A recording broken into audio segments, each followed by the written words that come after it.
You got it. You better stop it. You got it. On this episode of the Ready State podcast, we are delighted to welcome ourselves.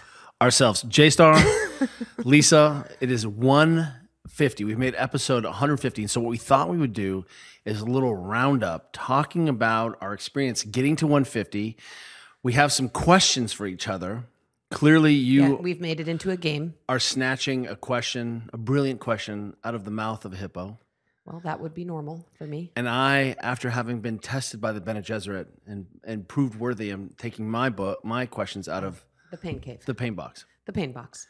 Yeah, I mean, I'm really excited to have this conversation today because we often are just going, and we don't take a moment to just, first of all, celebrate making it to 150 episodes of a podcast, and also reflect on all of the amazing conversations that we've had since we began this thing, and the sheer amount of stuff we've learned and insights we've taken and funny conversations we have is kind of mind-blowing. Yeah, and some really badass people doing extraordinary things. Yeah, and we had somebody came up to me recently and said, "Do you guys just have the best job ever?"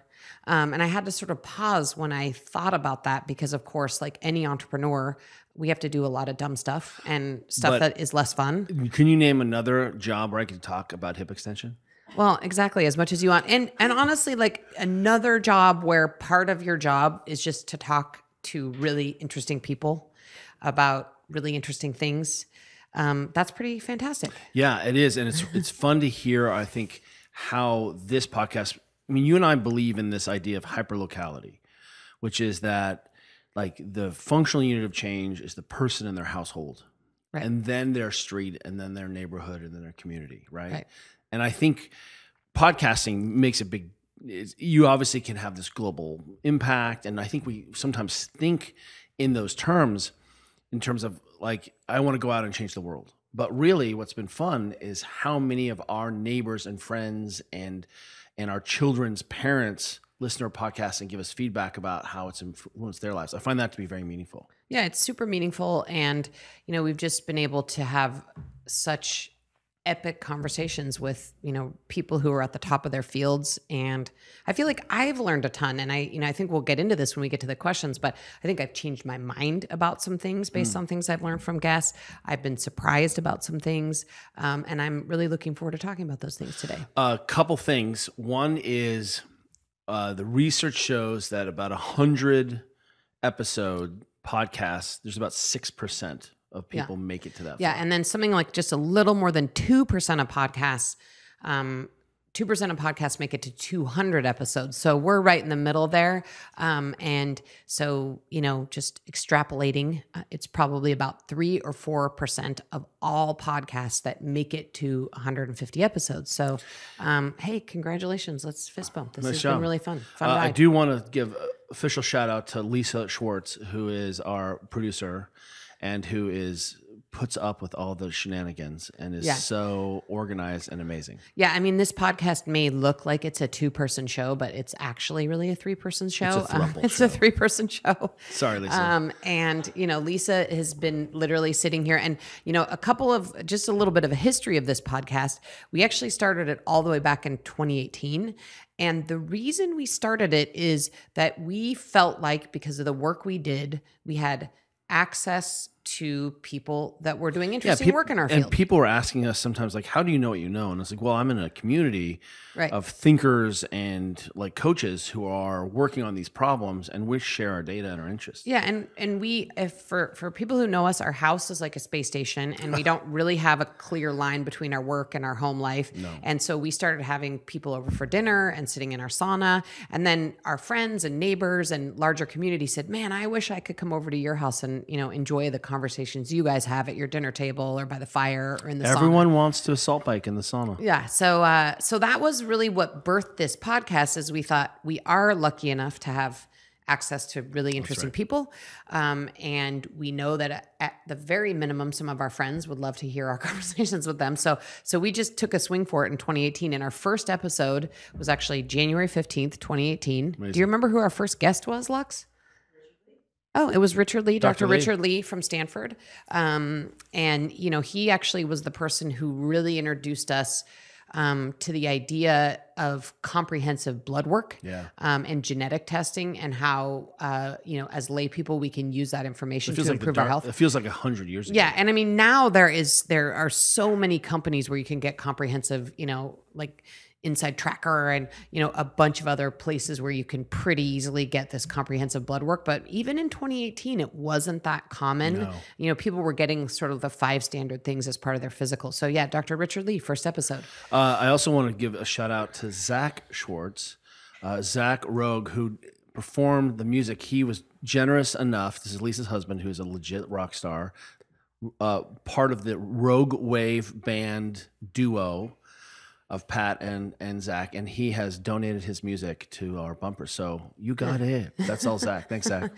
And then the other thing too is I'm sort of like loath to shout out ourselves, but based on download data, the Ready State Podcast, we like to describe our podcast as a podcast with a lowercase p, because we have some friends in the podcasting space like Sean Stevenson and Rich Roll and people, and Tim Ferriss and many others who have what we consider to be podcasts with an uppercase P. Yeah. We think ours is a lowercase p, but Little even p. still, based on download data, our podcast is in the top 1% of all podcasts. So that's pretty amazing, right? Is that only because there's 400 billion podcasts?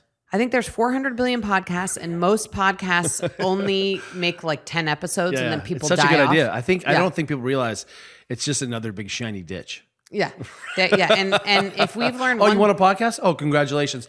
Talk to us in a few years Yeah. and help us know how that's going for you. yeah. So, I mean, you and I are good at digging ditches. So, I think Juliet has this thing called work pain tolerance. That's a concept of, we have friends who have some work pain tolerance, and then people who, you know, can like show up for an event, but not a series of events. Yeah. Right. And your work pain tolerance is exquisite, yeah. Jay. And also, I mean this in complete honesty. You know, there's 90% of what I do for a living, I really enjoy. But if I had to put one thing at the tippy top of like what brings me joy when I'm at work, it's actually recording these podcasts. I mean, You mean recording this podcast with me? with you, Thank you. and with Lisa, and with my, you know, Mike. Mike is also helping us sometimes too. So I feel like it's, you know, professionally fun because we have this cool little team and we've been able to pull off this thing. And then, you know, on top of it, like the icing on the cake is getting to talk to all these We have a interesting guests. podcast room. Yeah, right. With like, we're in it. with rad crap all around from our like world champion friends and totems, and it's cool. This thing is cool. There's a lot of Dune stuff in here. Is there? I didn't even notice. I mean, just pointing that out. We to do you. have a cat shrine too. Yeah, we do have a cat shrine. I've collected. If you want to send us your antique leopards that your like grandparents have on their pinochle tables. You just really aged yourself right there. Pinochle? Nobody knows what pinochle even I know, is. like it's like a bridge. Like my grandparents used to play bridge, and if they're like a leopard. yeah, my grandma used to play canasta. I there feel you like go. that's also So really, if you have it's- like it's- an antique panther ashtray, we're accepting those. yeah, and also hippo statues. I don't know if people know, but at home I have a really cool hippo shrine. Yeah. Thanks to being attacked by a hippo. And one of those is actually right here. So anyone watching this on video, someone gave me this preposterously large hippo that I think maybe was meant to be an ashtray. I'm not sure what it's meant to be. But right now we're using it for our little game. So if you're seeing this on video, you can see my little. You were cut by a hippo. Yeah. So I have every kind of little hippo. There's hippo DNA circulating in your body. That's true. That is true. And I have every Just like sort there's of- Dune DNA in my body. That's true. That's true. Anyway, I don't even know what I was talking about. Well, I'll tell you what. I want Should to we get start into our it. game? Yeah. Let's explain the game. Okay, so the game is, and we saw our friend Soman Chainani do this, and so this So is shout out Soman, who was shout out also a Soman. guest on our podcast. right. School for Good and Evil is one of the ways you might know him, and he just wrote some questions as starting places. So you want to take a swing? Here, let me pick Yeah. one for you. So just a little more detail. We each wrote the other person a set of questions to answer about this. I don't know, what is it? 7 years we've been doing this podcast. Yeah. So I'll go ahead and start. So Kelly picked a question for me out of my little hippo. She may not be able to read my handwriting. Let's see if I can read his handwriting to begin with. Which guest do you think had the biggest impact on our community? I think the first person that came to mind is Dr. Darren Kandow. We did an episode a little over a year ago, maybe a year and a half ago, and he came on and talked to us about the benefits of creatine supplementation. And he has since gone on to be on like 100 podcasts, and, everybody has been talking about creatine for the last year and a half, and it became kind of a hot topic. But we actually sort of had that episode with him like at the beginning of like, creatine awareness time. Yeah. And I will say for myself, we actually, when I was paddling professionally in the 90s, we actually experimented with taking a little bit of creatine, but it just wasn't something that we continued doing. It was like a thing that we did for a little while. And then we're like, who knows what, if this is helping or doing anything. So we didn't take it for many years. And then I think starting in around 2013, 2015, I think you and I would take it occasionally, but on and off, like we were not consistent creatine takers. And I think that episode really, I think, changed our own behavior in that we are really religious creatine takers, especially now that, I'm in perimenopause, menopause, and we're both 50 years old. So especially as we're trying to like hang on and claw on to muscle mass for the rest of our life. You're only 50? I'm 51. Thank you. And so to me, and what I'll say is, I think that was the episode that the most people asked me about and have since asked me about. Right. We have so many neighbors and friends who are like, my child wants to be on creatine. Should I take creatine? And that was a specific question we asked in the episode is like, okay, it seems to be safe for adults to take. Like, is it safe for kids to take? And the other thing that I loved about that episode is that he did a lot of myth busting about, sort of the things that people have heard, about creatine. And, just as a reminder, creatine is literally the most studied supplement out there. And, I'll say for my part that I tend to lean into being more of a supplement skeptic. And I prefer to take things that I think are pretty well validated. I'm not really that interested in like taking 17 pills that nobody really knows if they do anything. So I really try to sort of limit my supplements to things that I know might actually help me. Well, that's why I really feel like I creatine does. Cookies, because there's a cookie out there that's going to help me. I know there is. Yeah. So I would say, based on feedback from our community, Dr. Darren Kandow really made a splash. That's cool. Yeah, it was really cool. My turn. Here we go. Whoa. A love letter. Why are your calves such a topic on the internet? No, that's not it. We were hoping that was the question. 3-question quiz. Yeah, you've got a quiz. What guest's wife told him to put his boots back on at the top of Denali? I'm pretty sure. It was Everest. Oh, Everest. It was Everest. Right. Okay, sorry. Colin O'Brady. Yeah. And what was that about? Can you remember to tell the story? Just he was trying to set a record, and he had gotten to the top of Everest and was going to go. He'd gotten to the top of Everest, which was already a push. And I think he'd hiked back down to Camp 4. Yeah. Or Camp 12, whatever the high camp. And he took him over an hour. He was so cold and messed up to take his boots off, get in the tent, get warm. And he was just dealing, and the storm was in, and he was just like, okay, I'm here, I've made it, and all I have to do is get down, and then I can take my time going to the next summit. And then his wife called him and was like, hey, I've got a helicopter coming for you in like 8 hours. I need you to get to base camp. Put your boots back on. And that resonated with me because I definitely feel like, as a man, sometimes I'm like, I'm such a hero. I've done this heroic thing. And you're like, I need you to put your shoes back on. And actually, you just want to take a minute to enjoy it. And I'm no. Put your boots back on. It's not even that. It's just that you're driving the show, partner's often driving the show, and you just need to, you're not actually tired. You just think you're tired. That really resonated with me. And just really quickly, that episode with Colin O'Brady, he was, in the midst of getting the world record for hiking the summits, and he did get the world record thanks to his wife telling him to put his boots back on. What guest said, "My muscles are my Spanx"? Which is literally, you want to see my tattoo? Right, I had that tattooed. Vonda Wright, who is Dr. Vonda Wright, who is just an amazing writer, thinker, physician, talking about musculoskeletal health, I mean, she is, it's interesting with a woman like, a person like Dr. Vonda, is that she's so accomplished across so many domains. It's sort of like, which one do you want to talk about? Yeah. But I love My Muscles Are My Spanx. Yeah, I love that. I just think, we've talked about this a lot. And I know that Dr. Mary Claire Haver is also trying to sort of ring this bell on the internet. But I think for women in particular, the motivation to take care of their health has always been about being thin. I'm eat to be thin and exercise to be thin. And you have a lot of friends who are like, I lift weights, and you're like, define that for me. Right. What does that mean? Yeah, like 1 pound weights in Peloton is not lifting weights. And she's actually like heavy 3 to 5 reps. Yeah, you need to lift heavy weights in order to build muscle, and that there are a ton of amazing benefits to having muscle, but one of them is that it tightens up the body, which I love. So my muscles are my Spanx. My muscles are my Spanx. Last one. What guest bought 30 black market weapons and buried them between Tunisia and Egypt in the desert? That obviously had to be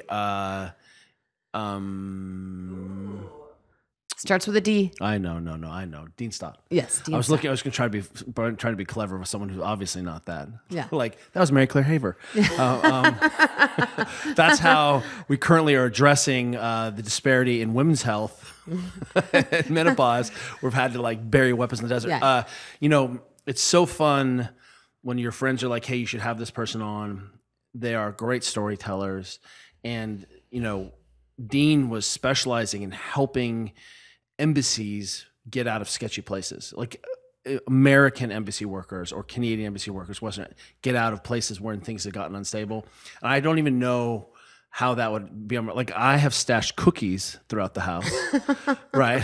But Yeah. I don't know if I would have 30 places to stash black market cookies around the neighborhood. I mean, that level of sort of skill set obviously is beyond my pay grade. I think what was really remarkable about that episode for me is that, he obviously is an amazing athlete and, a former commando. And so, he obviously has like touched into the health and fitness space, which is like sort of our area and what our podcast is about. But, that's not really what we spent most of the time talking about. And like you said, he's just such an amazing storyteller and has, just such a bonkers life and perspective to share. And I think that's been one of the real pleasures about this podcast is, we always are sort of, trying to... Fitness is this unifier. Yeah. And we're trying to, talk to people and help people improve the human condition. Through health and fitness and, all the things that we're talking about with our guests. But it's also fun to have, just talk to interesting people who've had interesting bananas lives. Like that really was amazing for me with him. His episode, which is pretty recent, maybe within the last 10, is notable because two things for me. One is it always highlights how extraordinary the partner is of someone who's doing something awesome. Yeah. And that it's always the dyad. We should default to what is this person's partner? What is their support team? Because no one does anything awesome by themselves. That is a total lie. Yeah, I mean, we will have an episode coming up soon with an amazing Dr. Darshan Shah, and we actually didn't have a chance to talk about this with him on the podcast, but he is of course in partnership with his rad wife Nancy, and I think if you look back across all of our episodes, oftentimes our guest is working in close partnership with someone who is, they're really working as a dyad. So not only is, Dean's partner, she may be more accomplished than him. Yeah. and I think I was like, Dean Schmeen, like I need to know, Dean's, his wife. His wife. And I think that's always fun to sort of be like, oh my gosh, there's so much more to the story. Like when people meet you, and they're like, oh, your husband is into stretching? Tell me more about that. All right. I'm going to take my next question. All right, do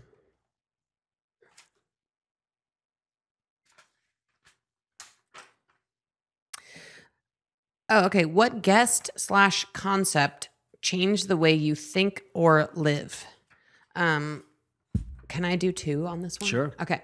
So I think the first one, and I know Lisa feels the same way about this one for me that I'm going to say, but we had Dr. Kirk Parsley on the podcast, and he is a sleep expert and spent a lot of his career working with Navy SEALs and trying to help them sort of dig themselves out of the hole of horrible, stressful sleep and get them all off of Ambien as a way to manage sleep. And he said something on the podcast that I think has been so impactful for me. And especially as a woman in perimenopause/menopause, where my sleep is often interrupted. And he said, look, rest is the next best thing to sleep. I think we've all heard, and there's a lot of cognitive behavioral therapy that I know does work really well, by the way, for sleep issues. But I think the common refrain is, if you can't sleep, get out of bed and go do something else. And somehow that's like never felt quite right to me. Like I felt like I don't want to go like arouse myself by leaving the room and sitting on the couch or watching TV or whatever. That just never felt instinctively right to me. And he basically just said, look, rest is the next best thing to sleep. And I thought that was a really freeing thing for me, because it allowed me to have these periods where I'm having wakeful periods in the night, which I think is actually pretty normal as we age. Laying in bed. But I'm still laying in bed. I'm relaxed. I'm off my phone. It's dark. I can focus on my breathing or meditate a little bit.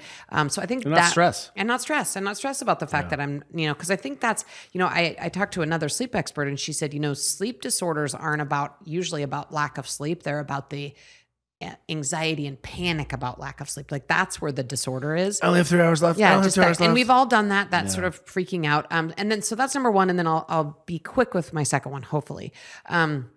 The second one, and I don't know if we've had her on twice, but Dr. Stacy Sims, we've had on at least once. Have we had her on twice? Once? We've had her on once. But one of the things I learned from Stacy Sims that I have implemented like so carefully and religiously in my life is drinking or eating 30 grams of protein within 30 minutes of exercise. Yeah. I learned from her that women in particular, in order to adapt to the training they've done And to rehydrate. within 30 minutes of exercise, need to eat some protein. So I usually eat about 20 grams of protein. If I'm able to get home and make myself a breakfast with actual food within 30 minutes, that's my go-to. But if I can't, I will just drink 30 grams or 20 grams or, between 20 and 30 grams of protein in the form of protein powder right after I work out. Applied that to a world champion, world-class athlete we were coaching and working with, who just won the world championship again. And that athlete, just coming in after a training session, started drinking some whey protein, and they put on 12 pounds in 6 weeks of muscle. Right. Because that person was so stressed and so under-fueled and under sort of nutritioned, that just putting those things in, the body just took off. So, I mean, it works. It's what's good for the goose is also good for the gander. And talking about how we're always obsessed with like how do behaviors scale up and down, like that's been one of the big things we've done with our daughter, Caroline, who is a serious high school water polo player. That's right. Let's see. What's my craziest, weirdest contingency plan based on, this is from Lisa, based on Dean Stott, his experience of caching those things. How do I think about, I think you need to do your like zombie apocalypse plan. Because No, you always talk about that. I think, yes, Lisa nailed it. It's the emotional support burrito. So my contingency plan, I do a lot of traveling sometimes. And because it's not like my primary job to travel and teach, we're always doing things beforehand, right? Like I work a full day, then I travel. And sometimes I end up in places at weird times where there's no dinner. Yeah. Or like I'm in a hotel in the middle of nowhere, and my options for breakfast the next morning are Burger King black coffee and hard-boiled eggs and styrofoam, right? It's not great. Yeah, no, the Burger King coffee so was I also in started styrofoam. traveling with a burrito, a spare, and what Gabby Reese calls my emotional support burrito. And sometimes I use it and deploy it to good effect, and sometimes I just abandon the burrito in the fridge at the place, or I'm like, oh, right, didn't need it. Yeah, but if you land late and you don't know what to expect and you don't know where you are, you always have your emotional support. And burrito. sometimes I can't have breakfast next day because we're starting at 5 a.m. or 4:30 a.m. is the right, call. so you can eat a half a burrito. So that's my contingency plan. Yeah, is the emotional support burrito. That's a great one. Yeah. Thanks, Lex. I like that one. This episode of the Ready State Podcast is brought to you by Element, and it is hot element season. Let's talk more. Well, so I have started my day with a hot beverage since The dawn of time. I know, really, like that's what it is. And one of the things that I find is that when it starts to get colder, my fluid consumption drops. Yeah, 100%. Like the last thing either one of us wants to do is like drink a huge bottle of ice water. And so when what it's cold I out. tend to do is be like, oh, let me just increase the coffee volume by adding more water to the coffee. And what's been really great about discovering Hot Element, that I can make it hot, because I feel like I know we have these incredible chocolates and these great flavors, but your friend Beth was like, hey, you should make this hot. This will be really great for you. And I started making hot lemon lime element. You guys were all like, you cray. And it is like a hot tea that I had in Nepal as a kid. Yeah, and it's, we're getting all the benefits of being hydrated, drinking way more water, adding in some awesome salts. It tastes really good. And, it's just like an easy to drink. We're not drinking as much coffee today. I feel like everyone's got a great water bottle now. You probably have a Yeti bottle you're rolling around with, or a big Yeti mug. And it has been a changer for me. I end up being much, much more hydrated when it's time to exercise. I'm not like, oops, should drink. Because I feel like I get my the old you would drink coffee from the time you woke up until about 2 p.m. And then you'd be like, oh no, I need to drink water now. So I think you really have changed your whole like hydration strategy that has been much better for your body and your tissues and your preparation for workouts. And I'm looking at you with the voice, boy can learn. Boy can learn. The other thing is Element has all these cool chocolate mint type flavors. And even though we've been just talking about hot element just in water, you can also pour the mint or the chocolate into your coffee directly and make like a mint mocha or just a mocha, which is also so tasty and so good. And it's just like, it's like a double header. Like you get some electrolytes, some good salts on board, and you get a little caffeine in your coffee. Let me challenge you. If you feel like you need a bump at 3 or 4 o'clock, you like most people are training, they're going hard. Drop in a hot element at that point. Like when you want to reach for coffee, we're trying to cut the coffee off at like noon. Yeah. But when you're reaching for it, add a hot element, get some flavor in there. Again, try the chocolate ones. And what you'll be surprised about is actually how much better you feel. And oftentimes you're hypohydrated, you're not getting enough salts. It literally is a quick reset. Yeah, and I mean, that 4 o'clock is really a dark time when it's like you're going to reach for candy or coffee or something that maybe you shouldn't have. And it's like, really do consider giving that a try at 4 o'clock. Like it just helps get through the rest of your day and help you be able to get home and cook dinner for your kids and be available. Element bump. Yeah, right hot now, element for the win. If you want to order through our link, you can get a free sample pack with all of Element's flavors. And if you want to party in your mouth, don't forget, you can always try sparkling. I think they come in like 60-ounce cans, I'm hoping. Go to drinklmnt.com/TRS and enjoy, everyone. This episode of the Ready State Podcast is brought to you by Momentous. And today we wanted to talk to you about the wonders of vitamin D. So, vitamin D is, I feel like, one of those maligned things where people are like, don't take it, take it. And then, there's a lot of mixed information about there. You go through a phase. Vitamin D foods. Yeah, and people are there. There's been phases where people are like, don't take it. It doesn't work. It doesn't move the needle, which we don't agree with. And here's why. One of the things is we are discovering more and more that people do not go outside and get sun exposure. Yeah. So there's not enough sun exposure. And as people have drawn away from kind of classic dairy sources, because remember vitamin D milk, like it's actually called vitamin D milk. It's not whole milk. Yeah. It was vitamin D milk. Yeah. They started adding vitamin D to milk for a reason. And that was because people were starting to have soft bones and they're related to like subclinical rickets. A big piece of research just came out. We talked about it in the ambush. Yeah. And we learned about it from our friend Dan Garner, who's been on the podcast. That was showing in athletes that they were able to reduce stress fractures when they supplemented with vitamin D and calcium. And so it seems kind of obvious, doesn't it? 33%. Look, I agree. Milk is not for everyone, for sure not. I mean, if you just don't tolerate it, that we totally get it. Not everyone has those genetics. But I will say that not only are we trying to say what are the behaviors that are safe, and taking a vitamin D, a little bit every day is very safe. It's inexpensive.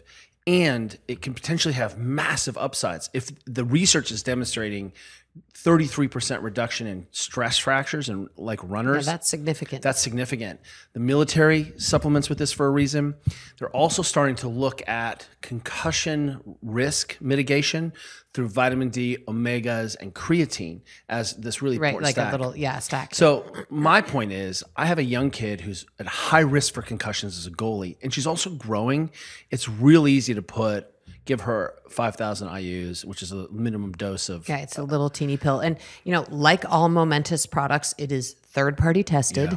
So it's safe to take for What's athletes. in it is actually in it clinically. Yeah, like what you think you're taking is what you're actually getting. This It's is been not tested. like Amazon bathtub and drugs. I think that that's especially relevant when we're talking about giving it to our kid or to any athlete who's competing in sport. Like this is what it says it is, and it's safe to take. And, for us, that seal of approval is one of the main reasons why we're such fans of Momentous products. If you are in a sport, you're growing, right? You're susceptible to this. Think about adding this in. Take a look at the research yourself, but this seems like a no-brainer, and it's part of our daily program.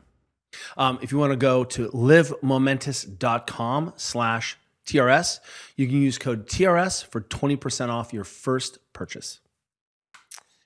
Do you have a moment with a guest that surprised you? I would say, I think the one that pops immediately to mind is having Jared Hanley on from Nature Dose. And by way of background, actually his company's called Nature Quant, but he has an app called Nature Dose, and they basically like map the entire United States. And if you have the app on your phone, it can tell you whether you're inside or outside. And the quality of that and environment. the quality of the environment. So like a park in the middle of New York City isn't as naturey as, being in the middle of the woods in Vermont, for example. But the data that he shared with us is that the average American is only going outside for 120 minutes per week, which is how many minutes per day? It's not a lot. Not very many minutes per day. So we're spending a massive amount of our time indoors.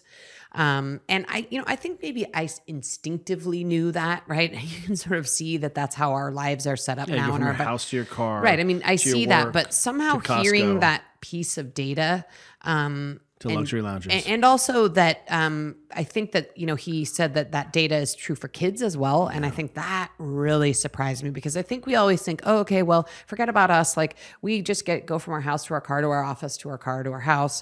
But our kids are out there outside, and it turns out they're really not. Yeah, it's one of the reasons actually you and I have come to believe that even though youth sports potentially has a whole lot of problems associated with it, one of the things that formalized sports does is it potentially gets kids outside playing. Yeah. Right. So at least they're outside on grass. I mean, I'm sorry if your child is an indoor swimmer or a volleyball player or basketball player. Yeah. But, all those reasons are still good. But a lot of times sports are outside, and kids benefit from this formalized time of being outside. Yeah. So I think that really surprised me from a data perspective. I love and it. I enjoyed that episode a lot. All right. Moving on. Out of the pain box. What is your all-time favorite episode? Ooh. All-time favorite episode. I think if we looked at laughing the hardest, Joe DeSena made me laugh so hard. Talking about the quitter's office. Oh my God. I mean, bananas. if anyone is still listening to this current episode and wants to go back and just feel some joy, go back and look up our episode with Joe DeSena. He is such a maniac and such a good person. And he's just become a different, I mean, you guys like text, it's crazy the text that you're on. And his sort of approach to life and how he drags his family along, and just the people that are, end up in his, I won't say orbit, wake. You just get sucked into his wake, and you're like, oh, I guess where we're going now. Yeah. And he really did. He's influenced a lot of us in terms of, from showing up at these events and telling Georgia, who's like 12. And I was like, Georgia, we're going to do this Spartan race, but be prepared because we're not going to warm up. And we're going to get our warm up done. And Joe's son is going to do it in Crocs. And they got out of the cab and we go run right away. Yeah. And all the special people are like, haven't Yeah. stretched, and Joe loves to just be like, hey, are you ready to go have an adventure? Right. Like, let's be a little bit more flexible in your mindset. And just the number of stories he tells, Georgia running a bake shop Yeah. in the Spartan race. Well, right, and just- to donate money. He is an absolute savage. His family is incredible. I'm such a fan. And that episode was so fun. Yeah, and just by way of background, he is the founder of the Spartan Race, and you and I have been lucky enough to do a few Spartan races, and talk about connecting that to Jared Hanley. Like, we all need to spend a little more time outside and with community, and you can have literally zero experience and go do a Spartan race, and you can walk, you can, skip the obstacles if you have to. It's just a really awesome way to get outside with other people and move your body. And I have such massive respect for the community he's created and what he's done with Spartan Race. But I mean, honestly, I'm not sure we actually asked him any questions on that episode. Like, I just think we were like, welcome to the Ready State podcast. And then he just told us stories for an hour and we laughed. Like, it was such a pleasure. And then I just want to point out, like professionally, talking to Dr. Michael Gervais, who is Finding Mastery, who is just like one of my go-tos for performance psychology, performance mind training. I just really appreciate him. Mark Verstegen, who Yeah, I know he's one of your longtime is just heroes. like a hero, and to be a contemporary of his is a dream. Gray Cook, who has just been so influential. so to influential you. for me in the space. And then last, Dr. Stuart McGill, who's been so kind to me. And I had his book in our bathroom when I was in PT school. I remember. I may read it 300 or 400 times. Yeah. Well, you spent a lot of. Okay, so I'm up.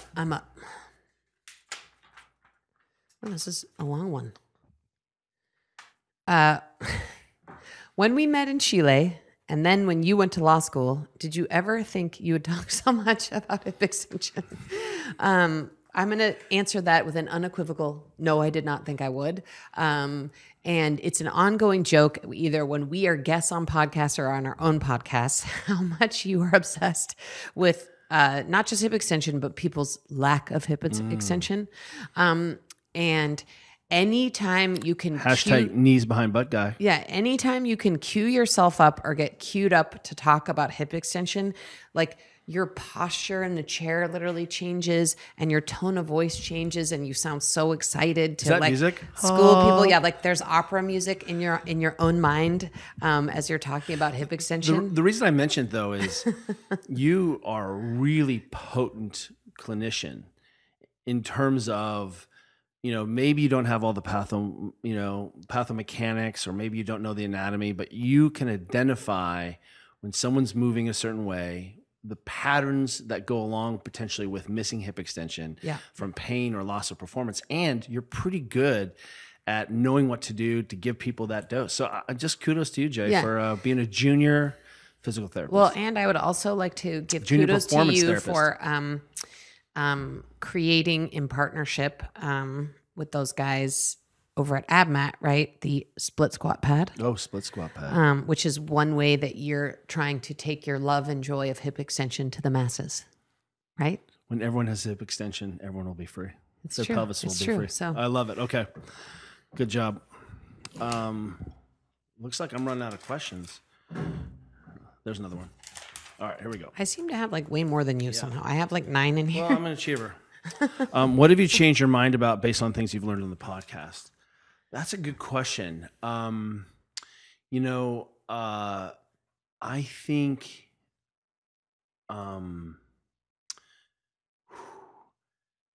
give me a second to just think kind of through that for a second.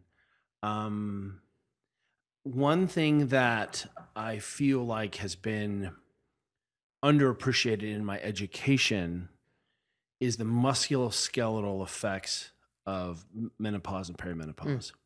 That I've been talking about 50-year-old shoulder for a long time and how to manage it.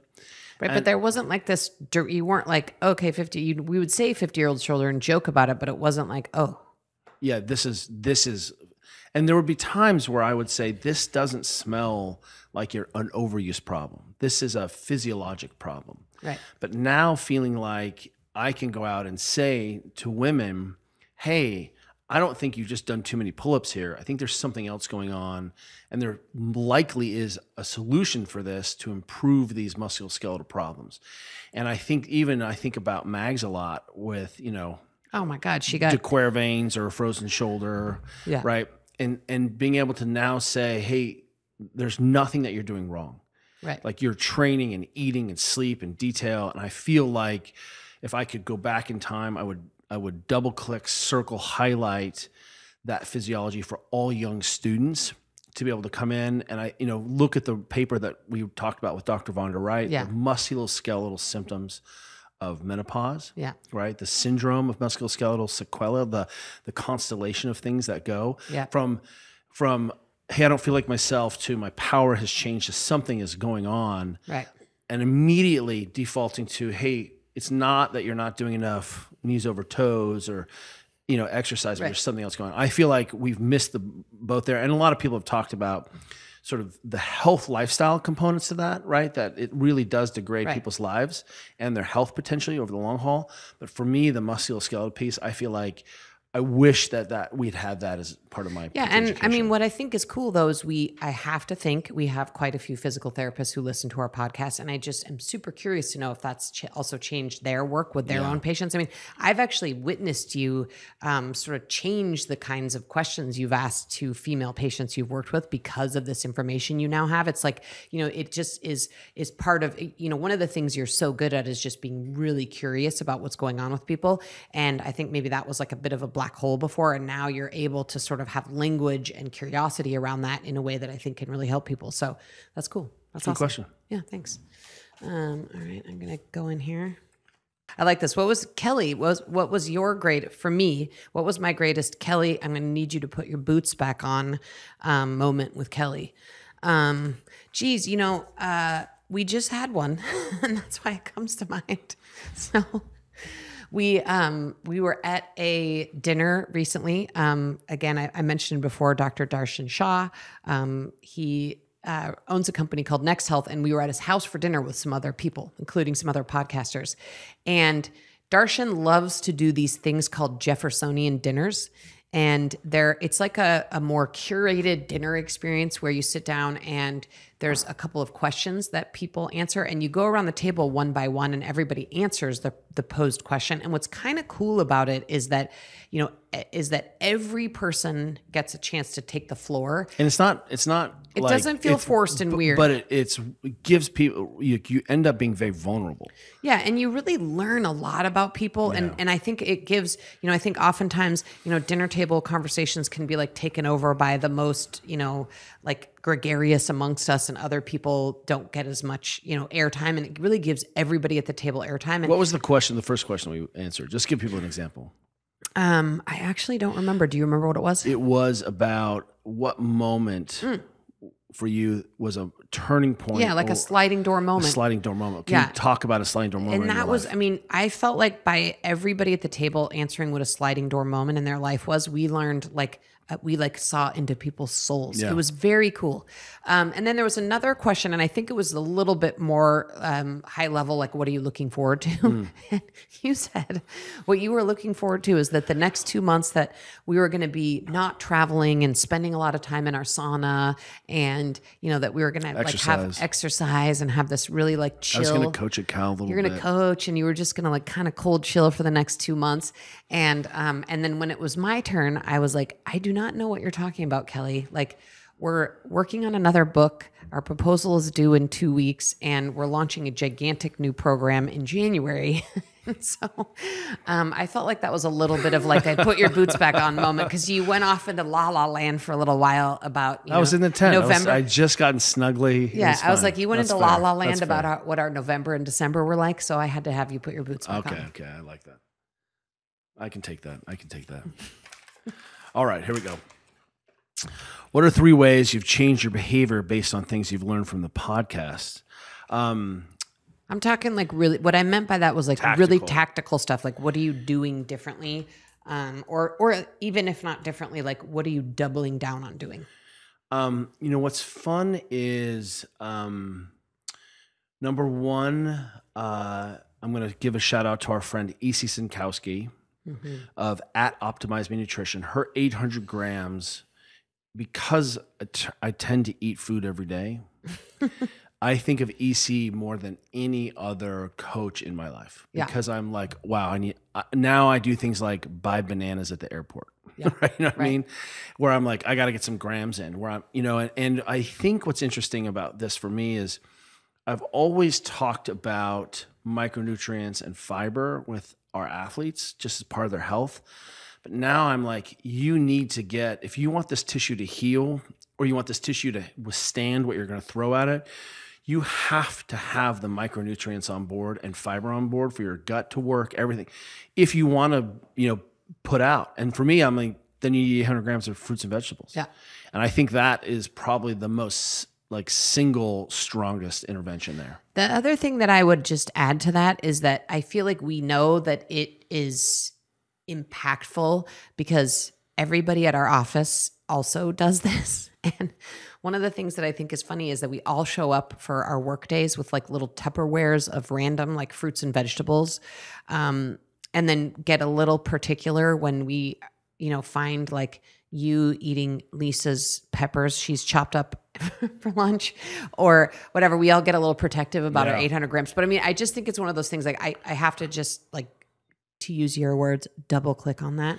There's a couple more people I need to shout about. One is Sam Walker and his book Captain Class, because I think a lot now. I'm spending so much time sort of in teams and thinking about culture, that looking at who are the people who are driving that within the team. I think that's been really influential in my thinking. I want to point out that Carissa Bodnar, who's the CEO of Thrive Cosmetics, the amount of good she does for her community reminds me that we always need to be thinking about having a double line. How are we going to serve our community? And Carissa does that better than anyone. She is one of the best CEOs I've ever met. Yeah. And I mean, I'll be honest, if I could interject really quick right there, this year at the Ready State, we're supporting two awesome organizations, ROMP, which is Range of Motion Project, and the Positive Coaching Alliance. And honestly, I felt like we'd been sort of charity-less as an organization at the Ready State. And I do think actually learning just about what a huge impact she's making, I was like, we can do better. And so we're doing a better job supporting some organizations that we really care about. The other thing, last one, is Kristen Holmes of Whoop, Chief Scientist at Whoop. Her talk about how she was using sleep as a performance metric for teams. Again, thinking critically about how do we talk and influence these keystone, essential, vital human behaviors. I don't want to say basics because that's just the basics. These are the things, and how it really gives me more ammo to talk about it with the teams I'm working with and saying, we cannot gloss over this. That I uncover real disordered sleeping all the time. And I'm like, well, no wonder we're not thriving. So I just want to give a shout out to those women. Can I add two others that I think are for you? The first one is Stan Efferding and Monster Mash. We had Stan on years ago when we did our nutrition season. And he has this thing called Monster Mash. Everyone who's still listening should just go ahead and Google Monster Mash. White rice, sirloin. Yeah, and I mean, bone broth, the and amount of eggs. athletes I've heard you recommend that recipe to, and actually, I believe that ginger beef is sort of what you would consider to be an upgraded Monster Mash. I think it was inspired by Monster Mash. Well, at least I said I put my stank on it. Yeah, you put your stank on Monster Mash and made it into ginger beef, which also I think people love. And then I think the second one, and this is really for both of us. And, we'd already pretty much started doing this, but I think we talked a lot to Laird Hamilton about alcohol cessation. He was really one of the first people that we knew of that just said, it doesn't serve me anymore. Yeah, it doesn't serve me anymore. He was my first friend. Yeah. And he was the first one who was really nope, it's gone. It's not like some of the time a little bit. It's not, he was the and first it's person. not for any other reason than he just said, it just doesn't work for me, and it doesn't allow me to do the things I want to do as well as I want to do. But it's been interesting to see. I mean, I just feel like since we began our podcast, the amount of people that we know that no longer drink is massive. And the amount that people have limited, even people who are still drinking, the amount that they've limited the amount they're drinking. I think part of that is because of Whoop and these other wearables. People are really seeing what a huge impact alcohol has.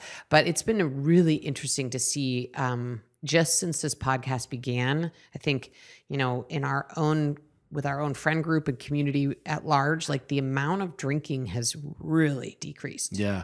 I just want to say, if you approach me on the street with a really good bottle of champagne, I'll have a glass.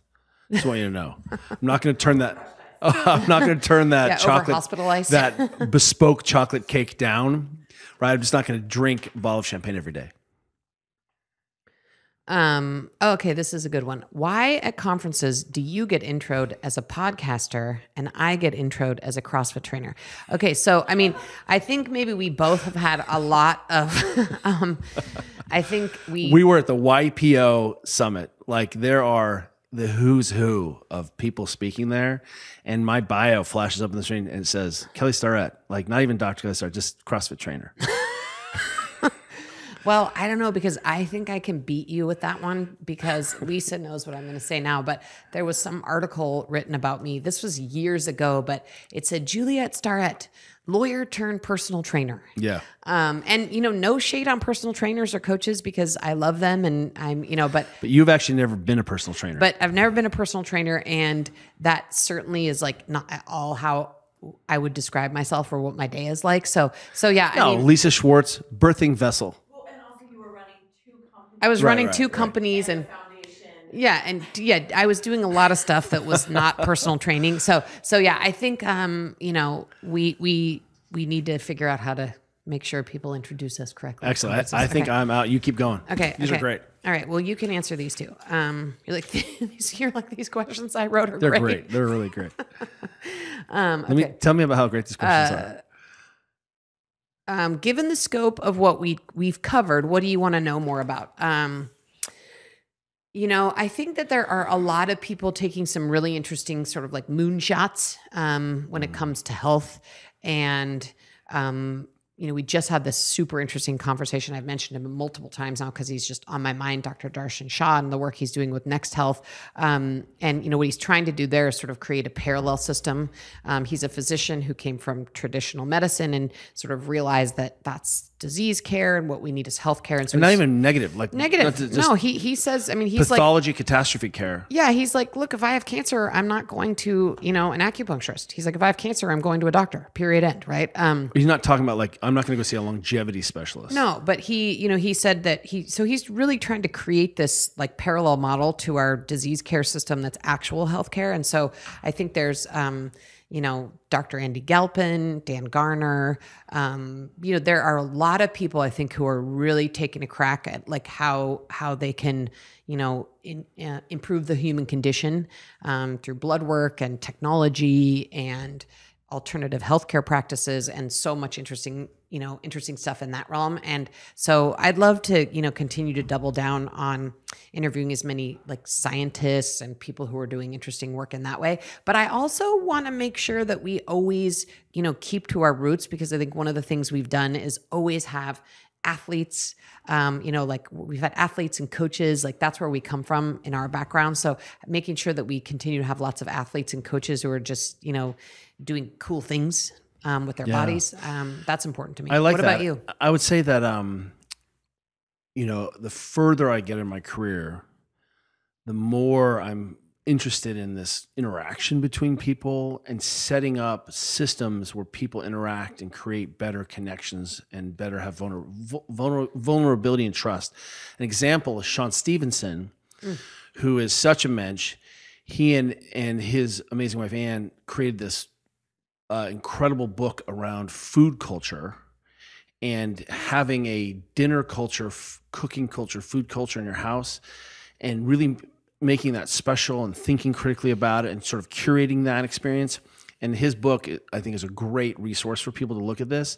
But that idea is how we transform our families by having these moments of stillness, of deep connection, because it's easy to just be spun out because everyone's busy so hard. So working so hard. So I think about that. I think about, as I've said a couple times before, if I went back to school now, I might even get a degree in performance psychology, performance sort of understanding how we can get ourselves to feel safe and to feel connected so that we can go be sort of more effective people.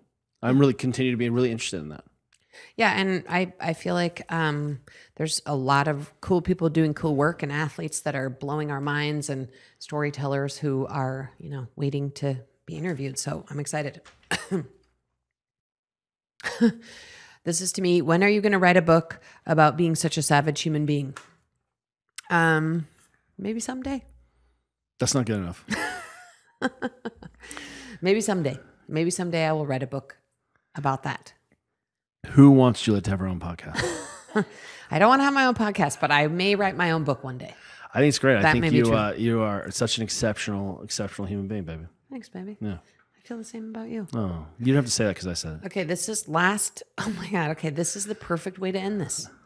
Last but not least, how can we bring more Dune into our lives? Importantly, our bedroom and our children's lives. Who wrote that question? Lisa, did you write that question? Yeah, thanks, Lisa. I'm going to go ahead Dune and cosplay is real. I'm going to go ahead and let you answer this question.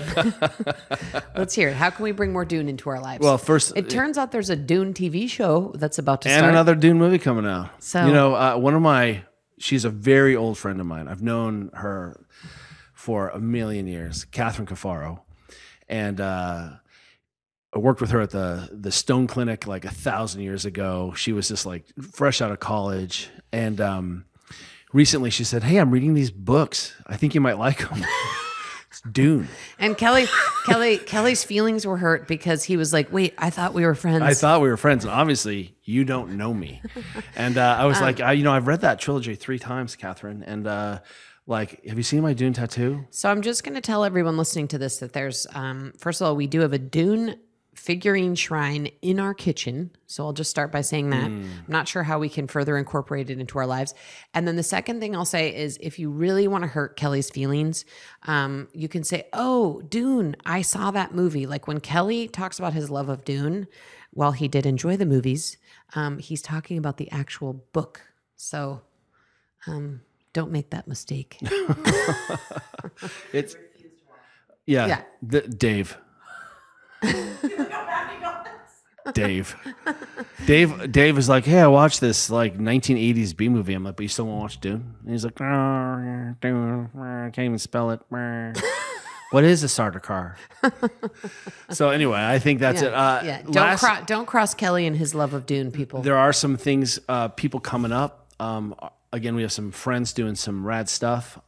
Kate Courtney, I can't wait to have her back on. Talking about and her we have project. Dr. Heather Sanderson talking about reversing Alzheimer's, Dr. Darshan Shah about a little, you mentioned him, but a little bit more about his company, Next Health. There's some other coaches that are going to come on talking about what they're doing in ways where I think we are decentralizing some of this high performance stuff that you can work into your lives and actually feel a lot better. Yeah, and I just want to say to everyone who has made it this far in this episode, and also supported us and our podcast, and shared it with their friends and family. Just want to say thank you so much because we love the feedback, and this is what keeps us doing what we're doing, and we're really grateful for everybody taking the time to listen to our little podcast with a lowercase p. I have nothing to add to that. Please write a review. Lisa says, please write a review Yeah, and thanks for share listening. and blow us up because, I think Maybe one day we'll become a podcast with a capital P. Capital P. But until that day, J-Star, it's super fun. Last thing I just want everyone to know is if you've ever watched Juliet and I talk, sometimes we get feedback that people are like, wow, being interviewed by 2 people is actually rare. And I have scratches and scars on my leg from Juliet reaching under the table telling me she has something to say. So that is, if you ever watch this on YouTube, you'll see that suddenly a hand will come over and it's like, it's my turn to talk, my turn. And so and sometimes we battle back and forth and and sometimes I have to claw him. I do like a nail claw when I'm like, no, I want to go next. Amazing. Anyway, thank you. Thanks BTS. everybody. Thanks 150 everyone. episode. Thanks everybody. Here's to another 150.